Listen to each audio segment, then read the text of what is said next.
दरवर्षीप्रमाणे यावर्षी डॉक्टर बाबासाहेब आंबेडकर जयंती मोठ्या थाटात उत्साहात पार पडत आहे. त्यानुसार सामाजिक उपक्रम राबवले आहेत. आज ध्वजारोहण करत भव्य मिरवणूक सुद्धा काढण्यात आली. काय आपण जयंती मंडळातर्फे 18 तारखेला चला महामानवाचं अभिनंदन करूया आणि 18 तास अभ्यास करूया या उक्तीप्रमाणे बाबासाहेबांनी सांगितलं होतं, शिका, संघटित व्हा, संघर्ष करा.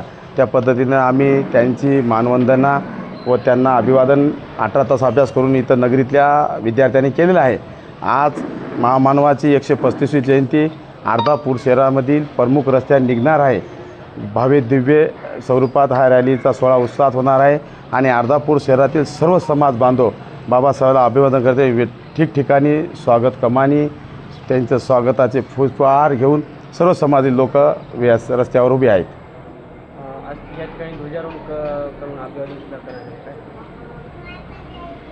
कार्यक्रम सुरू झाला सांगा. आज आता पंचशील ध्वजारोहण संपन्न होणार आहे आणि समता सैनिक दलाचे मानवंदना होणार आहे आणि इथं सर्व गावातील प्रतिष्ठित नागरिक, नगराध्यक्ष, उपनगराध्यक्ष, माजी सरपंच, उपसरपंच, सर्व प्रतिष्ठित नागरिक इथं आलेले आहेत.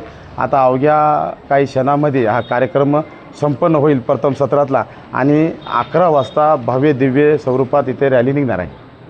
आज डॉक्टर बाबासाहेब आंबेडकर यांची आपल्या अर्धापूरमध्ये 135 जयंती आपण साजरी करत आहोत. या माध्यमातून समाज बांधवांना आपलं आव्हान काय असणार आहे, संदेश काय असणार आहे? आज बाबासाहेबाला अभिप्रेत असलेले जे शिका, संघटित व्हा, संघर्ष करा हे जे सांगितले त्याचा या मूलमंत्राप्रमाणे आम्ही 18 तास अभ्यास केलेलो आहोत आणि बाबासाहेबांच्या विचारानं ही जयंती साजरी होणार आहे. सर्व निर्व्यसनी राहणार आहेत आणि अशी शांततेमय मार्गानं सर्व समाजाला घेऊन ही जयंती बाबासाहेबाला अभिप्रेत असेल, त्यांच्या विचाराला अभिप्रेत असेल, त्यांचे जे जीवनचरित्र झालेलं आहे, त्यांचं जे संघर्ष आहे हे लोकाला आम्ही आमच्या रॅलीमध्ये जे देखावे साजरे करणार त्याच्यातून सर्वांना ते दिसणार आहे. त्यासाठी एक मानवतेचा संदेश आम्ही देणार आहोत.